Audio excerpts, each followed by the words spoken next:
Hello, everyone. Welcome to From Chaos to Clarity, preparing your small business for tax season. I'm Melissa from the Business Insight Center at the Rochester Central Library. Thank you so much for joining us today. Please remember to mute your microphones and enter any questions you have into the chat. We'll be answering questions at the end of the presentation.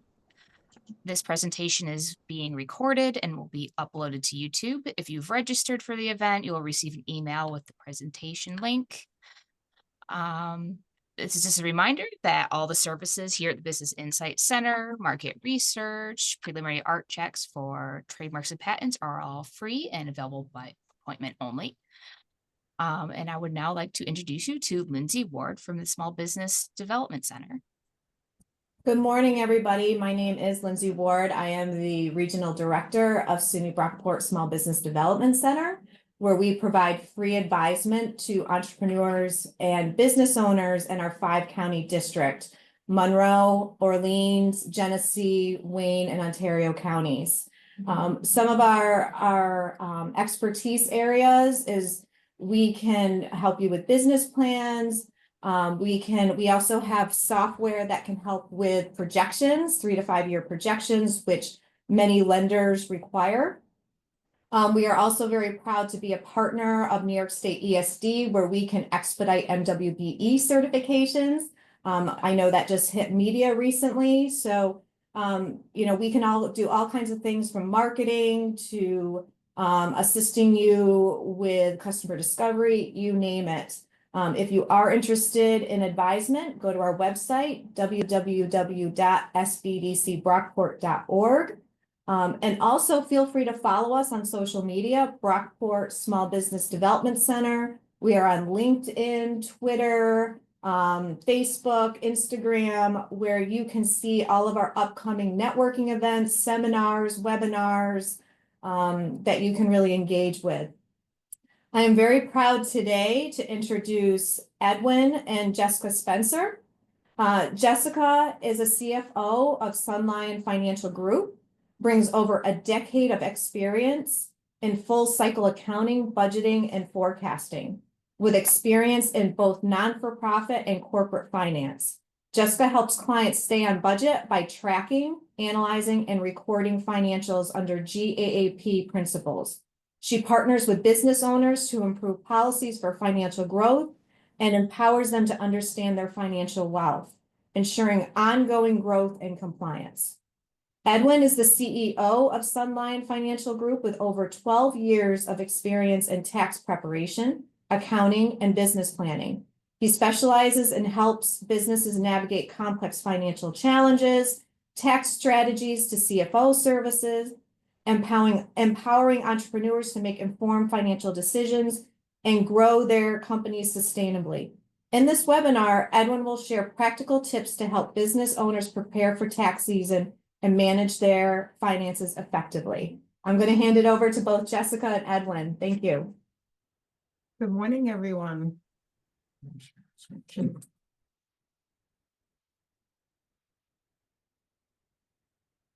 Good morning, everyone. So welcome. Can you, as our screen sharing? Okay, we're good. Yeah. Everyone can see? Wonderful.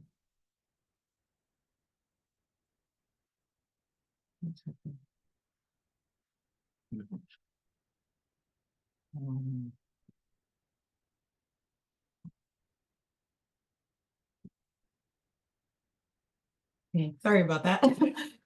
So this morning we'll be going over From Chaos to Clarity. I'll be doing the first part of it, which is the introduction to tax season.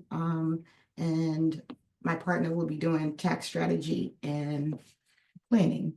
So let's just get right into it.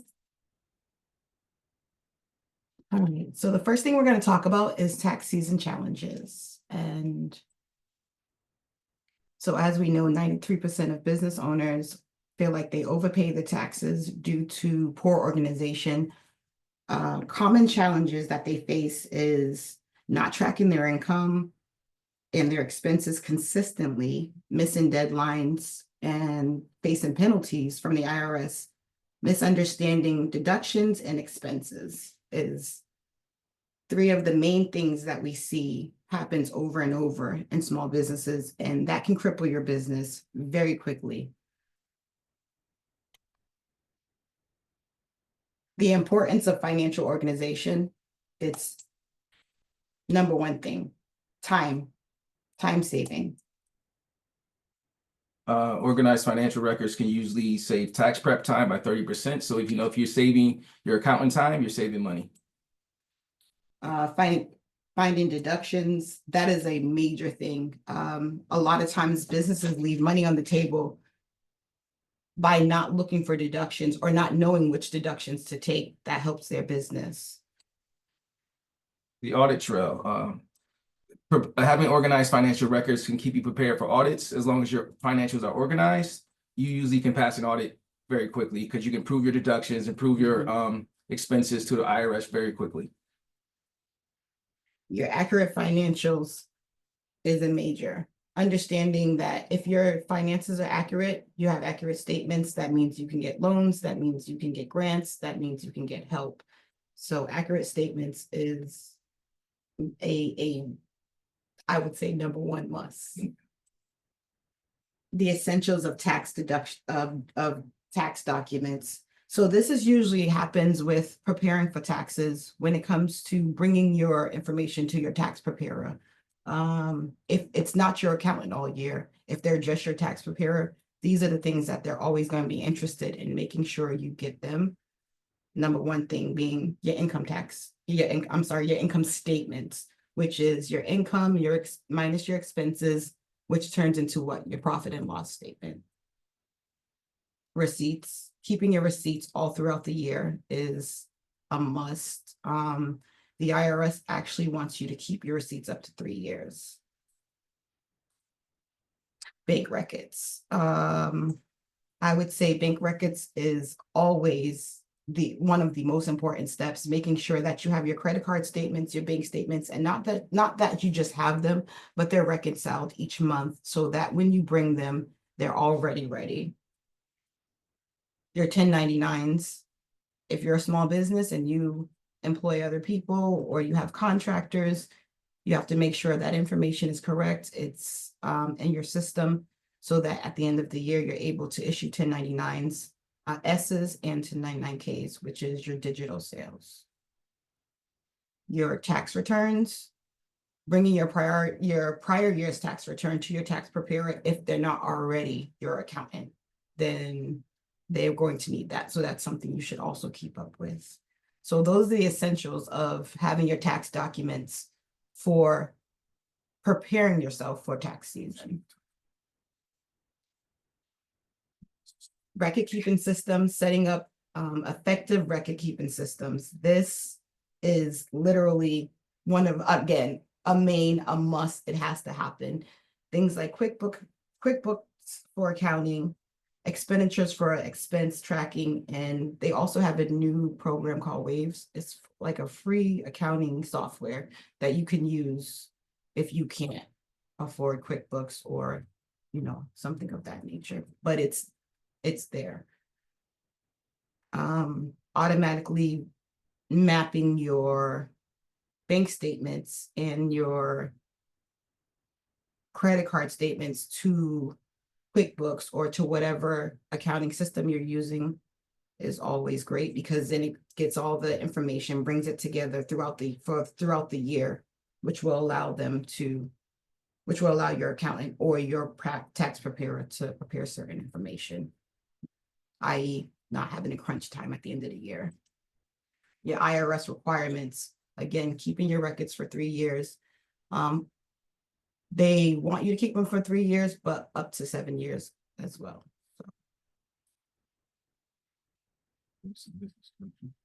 So our basic business deductions. Some common business deductions are home office deduction. This is measured by your square footage of your home office that's used for business compared to the percentage of the square footage of your total home. That percentage, say if your home office uses 10% of your total home, you can take 10% of your household bills and write them off on your taxes with that one. Next big one is business mileage. This year, this year, the IRS rate is 6.55. So think about it. If you are driving for your clients, if you're picking up, if you're delivering, all that mileage counts. If you are using your tools, your tracking, your QuickBooks, your Waves, whatever accounting system you're using, that also should be able to help you track your mileage, which of course, you know, Think about it this way: for every 100 miles that you have tracked, you can take $65 off your taxes, your tax liability. That's the simpler way of looking at it. Equipment purchases, section 179 allows you to deduct the full cost of equipment right up front instead of having to depreciate it over multiple years. And another one is your marketing and advertising costs. A lot of people forget about Facebook ads, flyers, stickers, anything you're buying for marketing purposes is another expense that's can be written off. The IRS, clothing. yeah, business clothing, uniforms, gloves, anything that's, or what the IRS deems is the Internal Revenue Code 162, anything that's ordinary or necessary for business use is deemed a business deduction. So if it's ordinary to your business industry, or if it's necessary for you to do business, even if it's something small like, hey, I need a stool to be a little bit taller to work in this position, all those small things are business deductions. Make sure you're tracking those things correctly, and you can take the full amount of those off your taxable income. That helps you avoid the risk of being audited if you have those. If you keep the proper records. All right, so I'm going to get into a little bit more detail with tax strategies. Tax planning strategies that you really need to implement ahead of time. Some of these things can be done last minute during the tax season. You still have time to maybe deposit money to an IRA after the tax year is closed, but majority of stuff you want to do before the tax year closes. Number one is a SEP IRA. This is very valuable for a self-employed individual. You can, it's a simplified employee pension individual retirement account, and you can put up to 25% of your compensation in there. So if you were saying you're paying yourself, let's say 100,000 that year, 25,000 of that can go into this IRA and be written off your taxes, as well as you still have access to the money. So instead of you paying higher taxable income on that 25%, you can take the tax deduction up front and also retain the money in a savings account for your retirement. Another key strategy is prepaying expenses. So let's say you get to the end of the year and you looked at your books and you say, okay, I'm netting this much. I'm netting $60,000 in income. I'm going to have to owe taxes on that. Well, how can I lower that tax liability? You can actually prepay some of your expenses in that current year, and say at the end of this year, 2024, December, you're going to prepay your insurance for the next year. You're going to prepay so many months of your rent for the next year. That's going to lower your taxable liability in this year, while at the same time allowing you to still use those resources in the next year.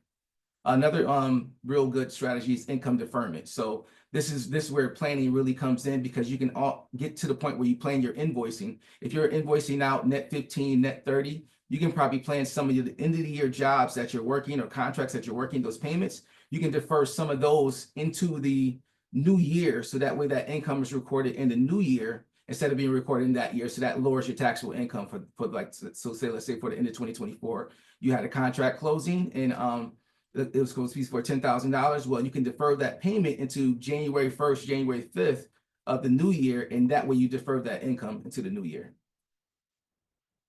Key tax code provisions, things that have changed for 2024. Section 199A deductions. So you can get up to 20% deduction for your qualified business income for pass-through entities. So that's any entity that is not in a C corporation. So you think about a self-employed, a sole proprietor, single member LLC, a partnership, or an S corporation are all considered pass-through entities. You can deduct up to 20% of your qualified business income. So that means, okay, my business income is $50,000. I can deduct 20% of that by taking $10,000 of that deduction immediately before I'm even considered taxable income. So you're lowering it by that $10,000 right up front and only having a tax liability of $40,000. Another one is Section 179 deduction, which allows you to deduct up to $1,160,000 of equipment purchases for 2024. And you also have your vehicle deduction for up to $28,900 for SUVs over 6,000 pounds. So if you purchase that moving vehicle, if you purchase that catering truck, all those things towards the end of the year, you can use or throughout the year, you can deduct up to $28,000 of that cost immediately, even if you're making payments on the item. So say if you make just your first payment on it for this December, you still can deduct up to 28,900 on that SUV or that vehicle over 6,000 pounds. Another thing you want to do as you're getting ready for tax season is prepare to plan your quarterly taxes for the next coming year. If you expect to owe over $1,000 in taxes, you must pay quarterly taxes. This is a big one that a lot of self-employed individuals do not do, and it leads to you paying a lot of penalties and fines at the end of the year for underpayment and late payment penalties. Something that you want to start calculating at that tax year. At the end of the year during the tax season, so you know what your payments are going forward. The estimate is usually based on last year's tax liability. You can use in a quarterly tax return, you can use those numbers, and from whatever your last year tax liability was, calculate what you expect your new tax liability to be and make those estimated payments that way. Or you can use 90% of this current year. When you get to the tax person this year, they say your tax liability is $6,000. You can pretty much plan for that $6,000 the next coming year, break it out quarterly, and make estimated payments to the IRS throughout the year, and you eliminate that underpayment penalty, which can be $400 to $500 extra on top of your tax liability.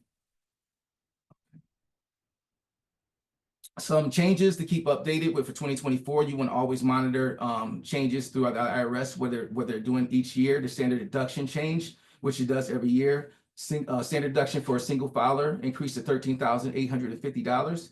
And for married couples, it's increased to $27,700.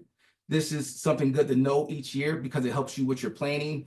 Knowing that you have that deduction can help you decide how much of your income you're trying to claim that year. So that way you can fall in that sweet spot, as we like to call it in the accounting world and tax world, getting you where you're paying only the amount of taxes that you're paying, that you actually owe. And you're only, so you're not overpaying the taxes, and then you're not understating your income. That way, if you need to present financials showing a certain level of income for financial positions, you can make sure you're presenting the right number. The next step is the next update is the IRS is enforcing the 1099-K reporting threshold of $600. I know a lot of people heard about this over the last couple of years. So for your Cash App and your Venmos and those things like that, if you had business purchases over $600, worth business income over $600, you can expect to be getting that 1099-K, and the IRS is enforcing this. So that means they will be getting that income reported to them. So you must make sure you report that income on your tax return.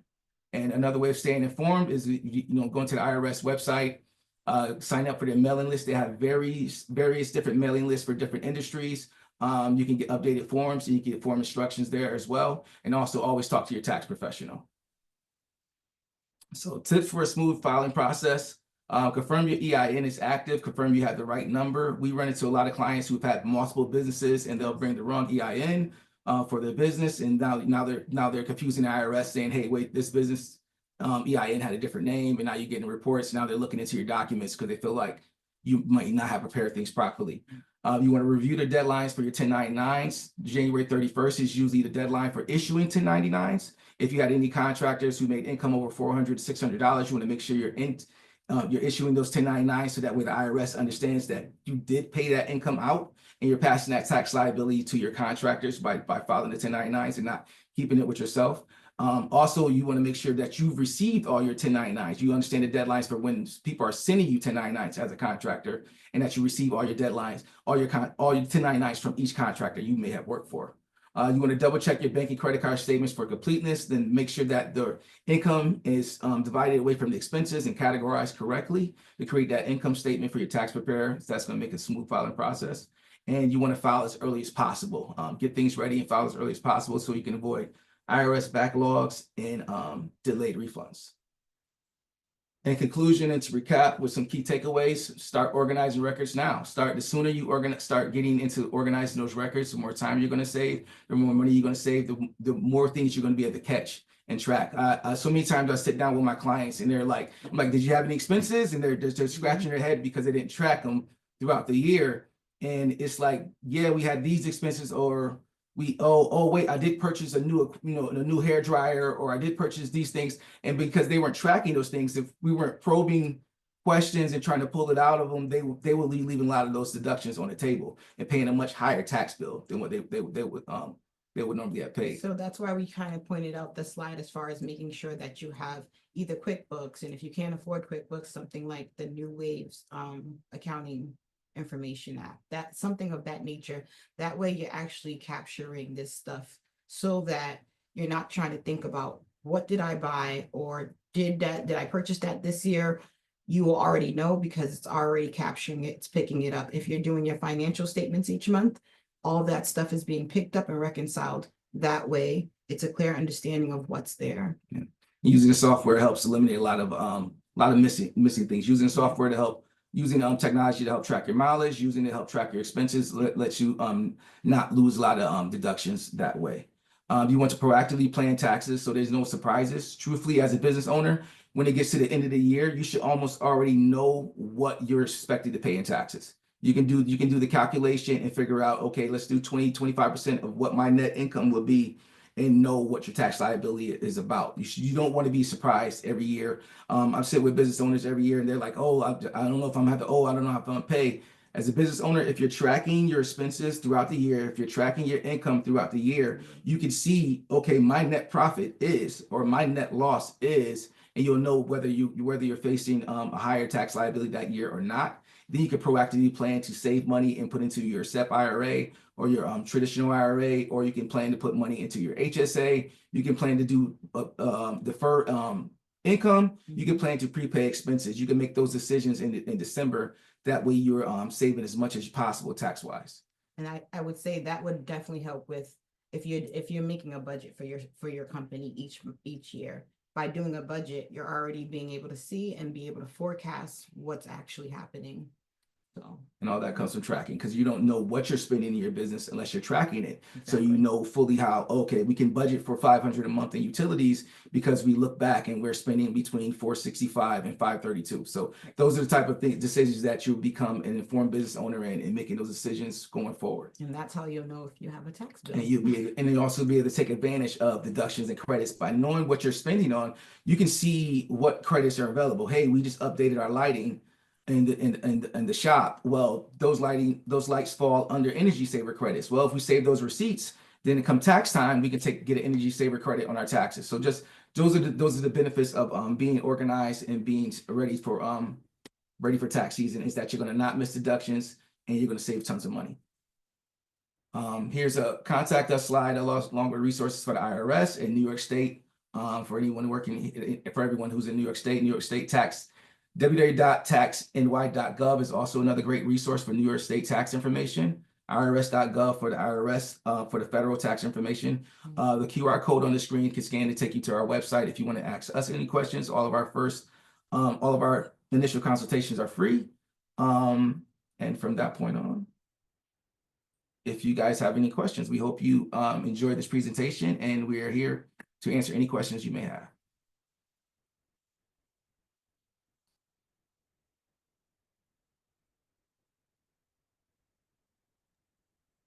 Okay, there's some questions in the chat. Let's see. I thought the mileage rate for 2024 was 67 cents per the IRS. It very well could be. I might not update the number correctly in my slide deck, but it might be 67 cents. I know we have 65 too. Yeah. I say it could very well be 67%. That's why we have to update consistently with IRS. Yeah. Okay, that one looks like it was answered in the presentation. How do we need to document the issuing of a 1099 form? So you're going to want to basically track the contractor who you pay, whether it's a company or an individual, and keep track of the total income you pay to them, total amount of money you pay to them throughout the year. So if they did a one-off job, then you know, hey, I paid them $1,000 for that one job. Keep their name, have them give you a W-4, which is going to have all the information on it that you need to issue that 1099. It's going to either have their social security number or the EIN number on it if they are a company. And you're just going to keep the totals of what you paid them throughout the year. So if I paid this contractor 4 different times throughout the year, $1,000 each time, their total is $4,000. So I'm going to issue them a 1099 for $4,000. And you want to make sure you're issuing that 1099 to the contractor, and you're issuing it to the IRS as well, is when you file those 1099s. This is my first year of business. How do I know what to pay for the quarterly IRS? You're just going to kind of to know what you're going to pay for the quarterly IRS is to look at your income for that quarter. Look at your income and expenses for that quarter, and get to that point of your income statement. So Yeah. take all your income in for that quarter, take all your expenses for that quarter, subtract it from there, and then you'll know how much money you owe, how much you made in profit, and based on that number, you can take 25% or so and make that your quarterly, make an estimated quarterly payment. That's exactly what the quarterly payments are estimated. Quarterly payments, you might be over, you might be under. So tracking your finances as much to get that profit and loss number as close as possible is going to help you get as close to the right number that you're paying. But you just want to make sure you're paying something quarterly so that way at least you're making that estimated payment to avoid the underpayment penalty. Okay. Quick follow-up to that. If I miss them, can I make it up now? You can pay more now. Yes. You can always pay more. You can make a payment monthly. Like, so they say quarterly payments, but the IRS is never going to turn down income. So you can look at your P&L every month if you want to and say, oh, I made $1,000 this month. Let me give, $200 to the IRS. Oh, I made this much, I made $6,000. Let me give this much to the IRS. And you can start planning that throughout the year. You do it monthly, quarterly. If you do it halfway through the year, just want to make sure you're paying something throughout the year. So that way you made an estimated payment and you avoid that underpayment penalty. Should I pay myself and document the payment for mileage? Yeah, so you should pay mileage is a separate thing. So you should pay yourself and document how you're paying yourself. So that way that's separated out, what was actually taken into your income. Documenting mileage is best to use a mileage tracker, or at minimum you want to use Google Maps in your appointment book, so you know where you travel from A to B and track that mileage. It's going to see clients, going to pick up materials, going to pick up supplies, anything that's associated to the business is mileage that you can If track. you're not going to use a mileage tracker, then you definitely need to keep up with it in Excel, because if the IRS audits you, they're gonna want to see it. Yeah. You can, had that happen before. without documented proof, you can actually use your mileage deduction. I have had clients that lost their mileage deduction because they didn't have documented proof, and that can be a huge deduction, And especially right. depending on what your profession is. This said person was a real estate agent who literally drives Everywhere. almost 10,000 miles a year, but because they didn't document that 10,000 miles, they lost that deduction. So that, that's a huge deduction and lose on your taxes, where you think you're paying this much lower bill. And now the IRS sends you a letter, it says, no, we're disallowing that. Here's your new tax bill. It's much higher. So. Is the 1099 cutoff 400 or 600? You mentioned both. Usually if you pay somebody 400, you have to issue them 1099. The 1099K's threshold is $600. Yeah. So that's for sales of products. So it's like you will get a 1099K if you sold more than $600 through a Cash App, through a Venmo, through any POS system. If you have Clover, if you have any of those POS systems, you'll be issued a 1099K showing your sales receipts. And I've often had people ask, well, do I have to report it? Yes, because Cash App and Venmo and all of those people are reporting it. So yes, you do have to report it. Anything you receive a 1099 or document for has already been reported to the IRS. So when people try to not report the 1099 income, you're falsifying your income to the IRS, and you get yourself in a lot of trouble. So. Are taxes to be filed on a new business with no revenue? So that's always a questionable one. You can file if with no revenue. Technically, you don't have any gains to offset the losses to. But you can file a return if you want to start capitalizing that startup cost immediately then. But it's really usually recommended to save the startup costs and capitalize it in the year that you do earn revenue. So that way you can offset the revenue, because that's when you really want to use your expenses to offset your revenue. This year is my first year and I have a loss every quarter. Do I need to do quarterly payments next year since it's based on this year's profit? If you based it on this year's profit, then you wouldn't need to do quarterly payments next year, just because you haven't gained. But if you get into the middle of next year and you see that you are having gains, then you want to start making those quarterly payments. But if you're at a loss each quarter and you have your documentation and everything in order to show that you're at a loss, then you don't have to make those quarterly payments, because come the end of the year, you'll be taking a loss and showing a loss on your tax return, and therefore there's no underpayment penalty because you didn't owe any taxes. But if you're going to owe over $1,000 in tax liability, that's when you want to make sure you're making estimated tax payments. I have two different businesses. Do I need two tax ID numbers? Yes, yes. Your EIN number is essentially your social security number for your business. So each business needs to have its own EIN number. And you want to have it should have its own EIN number. It should have its own separate bank accounts, and it should have its own separate accounting software. If your books are commingled, then you might as well say you're legally commingled. And then if the losses and things of one business can hurt the other business. So if you were to be sued in one business, it can hurt the other business, because if your finances are linked together, that makes you legally linked together as well. So you want to keep separate EIN numbers, separate bank accounts, and separate accounting software. Follow up to the question before. So I could use my startup costs for this year, 2024, on my 2025 filing instead of this year if I did not make income yet. Yes, you can roll that forward and use it and capitalize it as startup costs. Yes.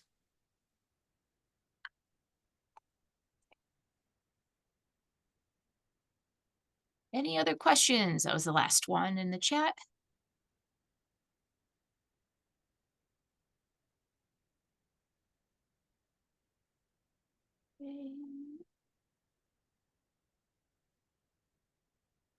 Oh, okay. W4 or W9 for contractors?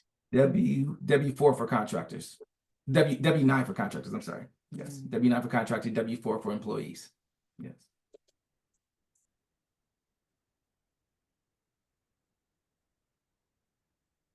Are the taxes I pay for my home deductible?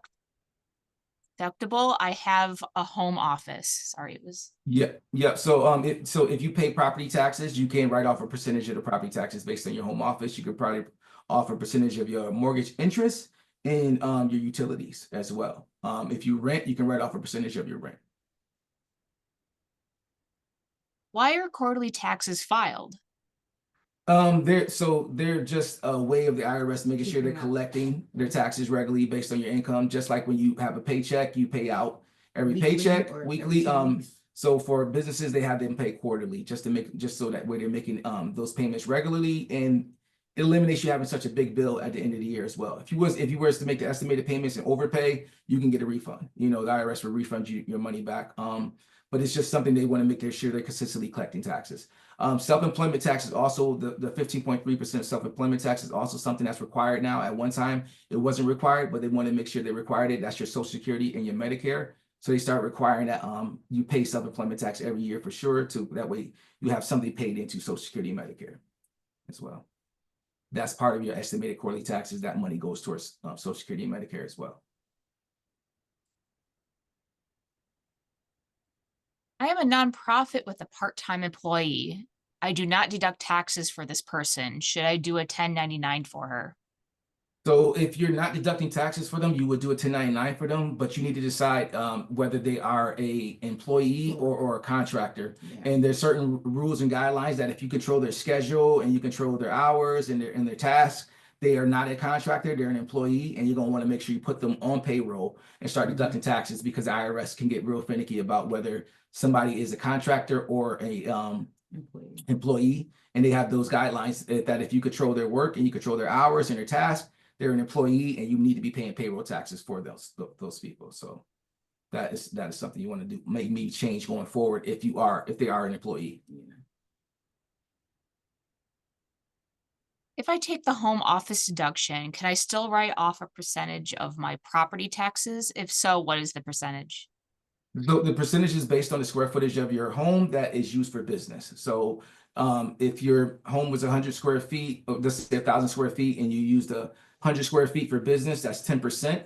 That would be the percentage you can write off your taxes. So your taxes are $3,000 a month. You can write 10% of that off your taxable income. So $300 off those taxes. $300 of that tax will be able to be written off your taxable income.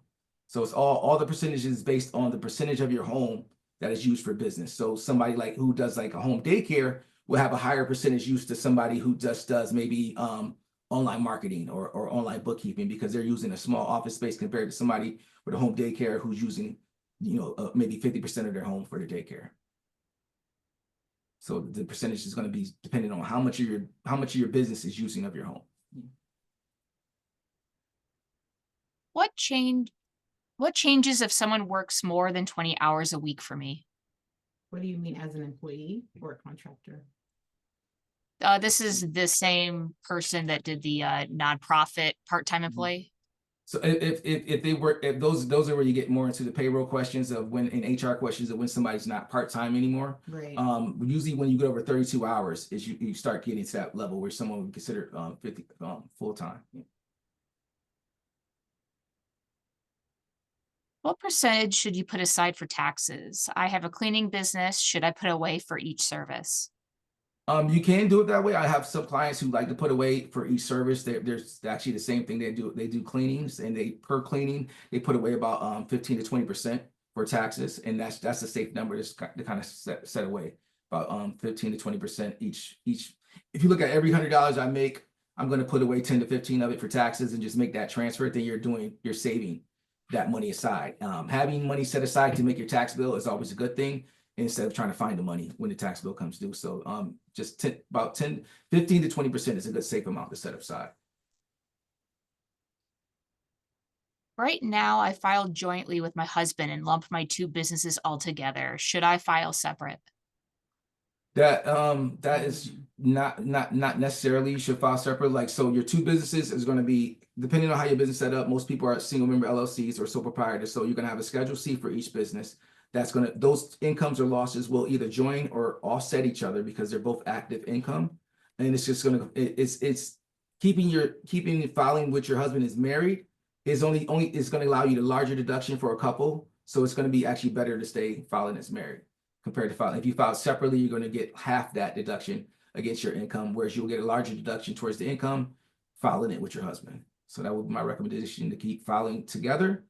And just you would look then for both of your income, what he pays out in taxes if he has a job, and try to figure out, making sure maybe he lets a little bit more go out in taxes, and it will offset each other in that way.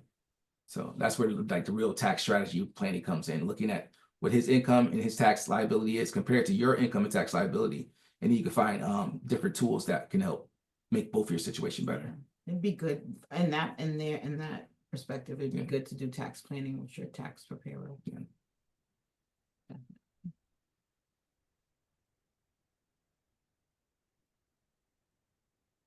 If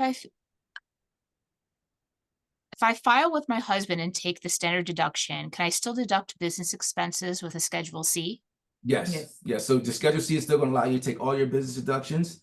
You'll be allowed to take your home office deduction and your business use of vehicle deduction as well for your mileage, even filing with your husband.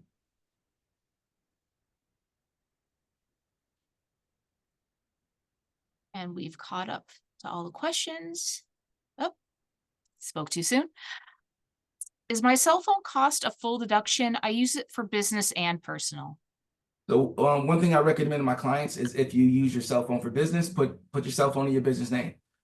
You can still, just like if you were working at an office and you use the company phone to call home, you can use your company phone to make a personal phone call. So if you want to take the full deduction as a business deduction, put your cell phone in your business name, get a business account. And there's a lot of extra benefits for having a business account. You're usually going to be given a one-on-one business rep, so you don't have to call and wait on hold for all day long. You have somebody to help you out more quickly, and you'll be able to take that full business deduction if everything is in your business name. And that's where you see a lot of people transferring things, certain bills and utilities, into their business name, so that way they can take it as a business deduction.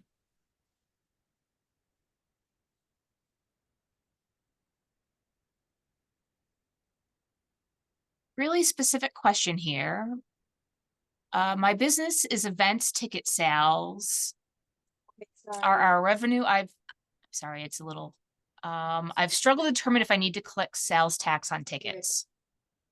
You should be collecting sales tax on tickets. Usually if you're using a Eventbrite or Ticketmaster or anything of that nature for tickets, you can turn sales tax on in the corner. There's some events that don't require sales tax, but like that's something to do research on to see exactly if your event type requires sales tax. But usually most events, I believe, there's sales tax collected on tickets.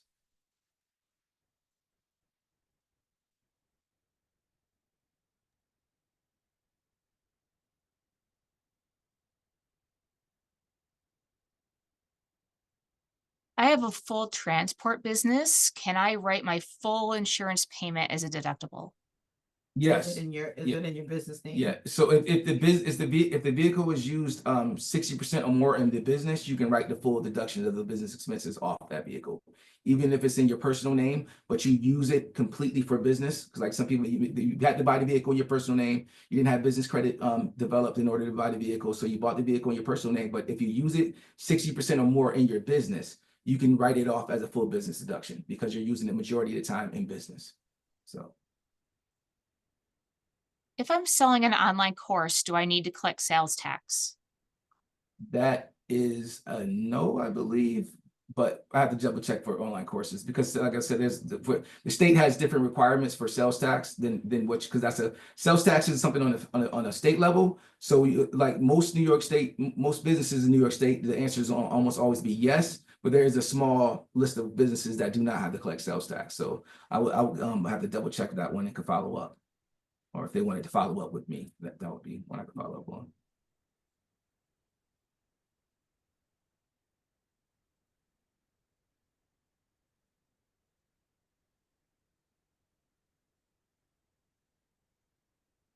Where can I find more info on when to apply sales tax? On the New York State website, www.newyork.tax.gov. That's going to be all your information for sales tax. They have different things to help you calculate your sales tax, where you can register for your sales tax, and all the sales tax information is right there for New York State. You can file your sales tax returns on there and everything once you register and you get set up for sales tax. That's where you'll be filing your returns and making your sales tax payments and everything right on the New York State website. That's www.tax.ny.gov.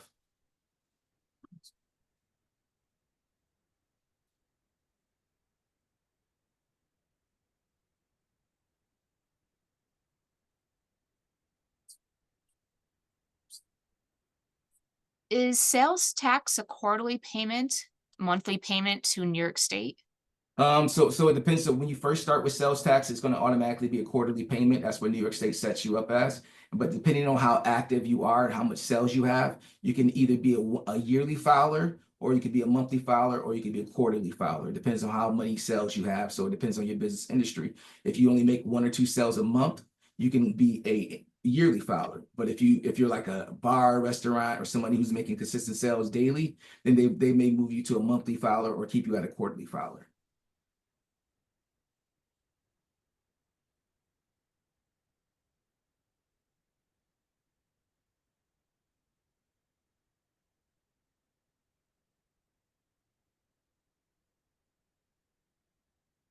Every time I say there's no more questions, one pops up. So I'm giving it a second. Okay.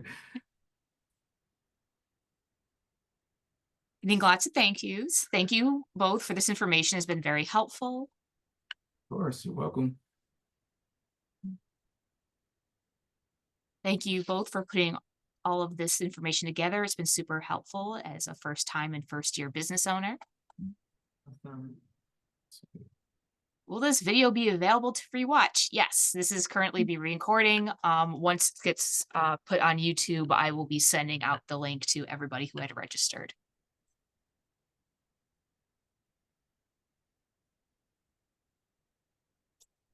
Okay, well, if we don't have any other questions, we will, guess we'll start wrapping up. I want to thank everyone for coming today. And I want to thank our presenters, Edwin and Jessica Spencer. If you are a regular for our Business First Wednesday, next month, the 1st is on New Year's. So it will be delayed until the 2nd Wednesday of the month. So it'll be January 8th next month. Yep. Yep, everybody will be sent a link. Will you be providing the slides? Yes. Okay, yeah. I'll also be sending the slides to everyone. And if we want to have one last question that someone decided to pop up, is there any info on depreciation calculation? You can get depreciation calculation information on the IRS website. They'll break it out based on it breaks out based on the type of Business. thing you purchase, equipment or vehicle, and they have all the guidelines on the dollar amounts and weights and all that stuff and how to depreciate it properly. So all that can be found on the IRS website or talking to your tax professional to help you figure that out.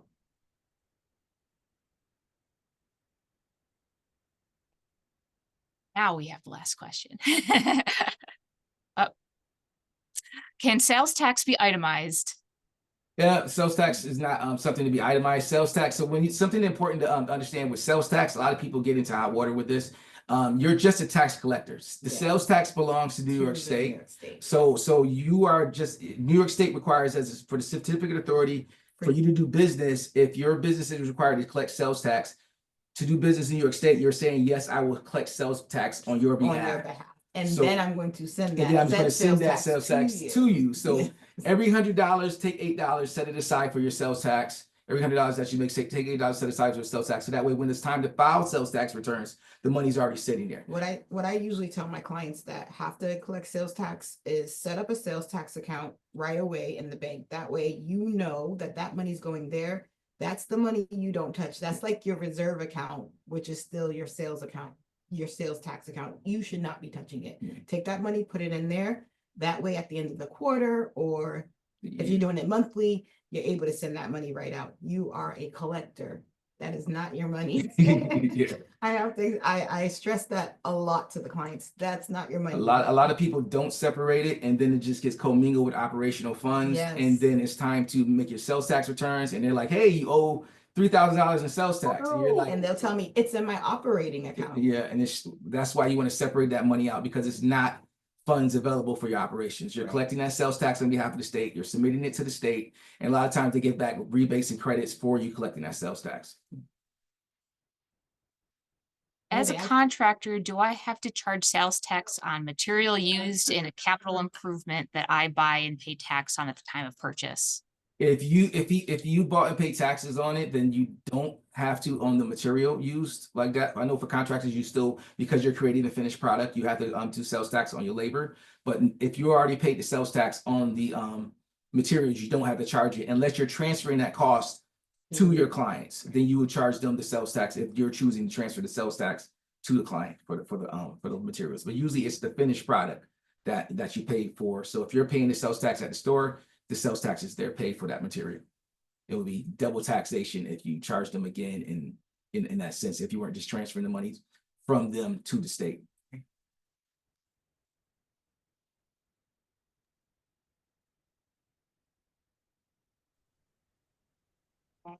Is this going to be less quick? Nope. How does this apply with an S corp or a C corp? So an S corp is pass-through entity. So it's self-pay income taxes. So any income is or losses transferred directly to the personal return of the owner or shareholders. So if you're in a partnership or you have multiple people shareholders in the S corp, based on your percentage of ownership, you would pay taxes on that income that comes out of there. C corps themselves are considered double tax entities because the C corp itself is going to pay corporate tax, and then its shareholders to be taxed on the income that they take home as well. So if either of those corporations are operating in a fashion where they're using sales tax, then those entities are just paying said sales tax to the state. They're just transferring it to the state the same way you would.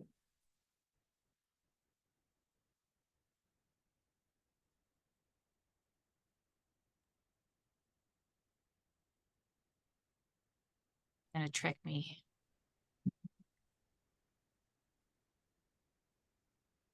Okay, now I think we're set. I already did all the goodbyes and everything, but I want to thank you again for the additional questions for Edward and Jessica Spencer. Did I say? Okay. Yeah. So are you good for any follow-up questions if they have any? Yep. If anybody can reach out to me. They can go to my website. If they scan the QR code earlier and book a appointment with me, or if you guys wanted to forward my contact information along, that would be fine. Yeah. And the slides that we send will have it. at The the end slides of it. slides as well will have the contact information at the end. Okay, wonderful. Well, I'll thank everyone again for attending. Thank you, Edwin and Jessica.